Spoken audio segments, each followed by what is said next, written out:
So hello everyone, big boss Marathi season 5। तर मित्रांनो, तुम्हाला तर माहिती आहे सूरज चव्हाण आपला बिग बॉसमध्ये गेल्यानंतर सूरजच्या आत्ता सध्या रक्षाबंधन आली आहे। तर मित्रांनो, आपला सूरज भाऊ रक्षाबंधन, त्याला 5 बहिणी आहेत। तर मित्रांनो, सूरज चव्हाण बिग बॉसमध्ये असताना सूरज चव्हाणला येत आहे त्याच्या बहिणीची आठवण। तर मित्रांनो, आज भाऊच्या धक्क्यावर श्री, शुभ्रा आणि अगस्त्य हे येणार आहे। तर मित्रांनो, हे आल्यानंतर तुम्हाला तर माहितीच आहे सूरज चव्हाणला रक्षाबंधन त्याच्या बहिणीची आठवण येत होती। तर मित्रांनो, आपल्या श्रीताईंनी आपल्या सूरज भाऊला राखी बांधली आहे व सूरज भाऊ आपला आनंदी झाला आहे। तर मित्रांनो, आपला सूरज भाऊ बिग बॉस मराठी सीझन 5 आता सध्या एकदम परफेक्ट खेळत आहे व योग्य पद्धतीने खेळत आहे। तर मित्रांनो, सूरज भाऊ आपला नॉमिनेट झाल्यास त्याला योग्य मतांनी विन करा आणि मित्रांनो, असा सपोर्ट करत राहा शेवटपर्यंत।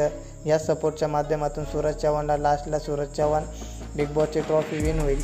आणि मित्रांनो, व्हिडिओ आवडल्यास व्हिडिओ लाईक वर आपल्या चॅनलला सबस्क्राईब करा। धन्यवाद। ज्यांनी ज्यांनी गोल्या बायका केल्या त्यांच्या बायका पळून गेल्या।